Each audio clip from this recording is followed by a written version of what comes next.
Hi, Shariah. All right, thank you for including your work and this written rationale. Thank you very much. This gives me a lot of information, specifically the best way to approach this critique. So thank you for including this information. My book lecture. I feel like it's pretty cheesy, but I wasn't sure where else to take it. Okay, you used the word cheesy, and I think it's a really good word to describe um, how a web banner can be taken. And if you remember, web banners now are to the point where they're pretty simple. But back in the day, remember web banners used to have all sorts of blinking type and lights flashing and headlines flashing and fading in and blinking out, and it was a pretty obnoxious stage for web advertising. And the reason behind it is because it was all new, it was all digital, and designers are like, oh wow, this is great, let's do this, let's do this, let's do this, kind of putting the um, technological advancements in front of good, solid communication. So now that the newness of all digital has kind of worn off, designers are back to the main intent of any advertisement, and that's communication. And the reason I bring that up is because I think that you got a lot going on here. I think you've got too much going on here.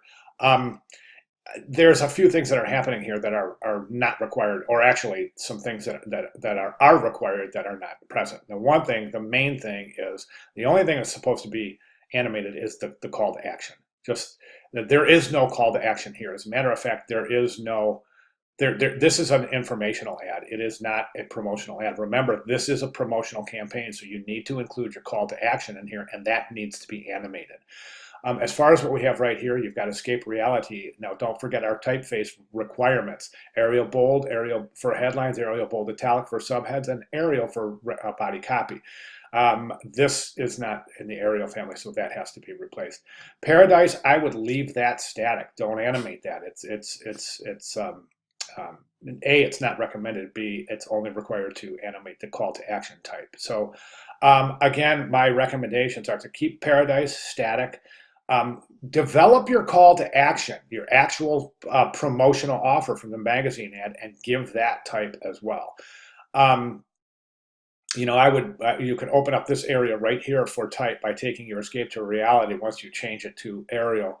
Um, Bold or Arial bold italic, depending on if it's going to be if we treat it as a headline, we can place it at Arial bold italic and place it right underneath here and center it on Paradise Escape Reality. Then you open up this whole area right here. You can say right in here, you can say whatever your promotional offer is. I think Paradise might be a little bit too large too. If you decrease the size of Paradise to something like this, then you'll open up this whole area here for type.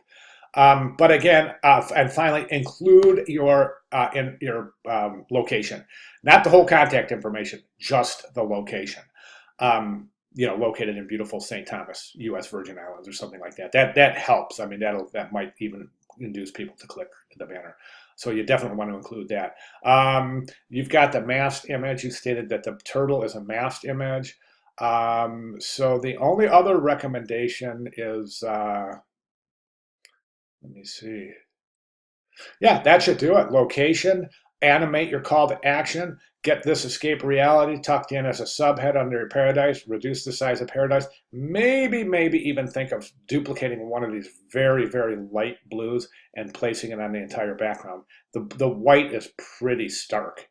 Um, okay, other than that, good job, good effects, nice job. If you have, oh, one final thing is, see how the animation, the type animation is kind of blinking in and out. My recommendation is just slowly fade it in, slowly fade it out, right back in, slowly fade it out, right back in, so that it's slowly fading in and fading out instead of blinking like this.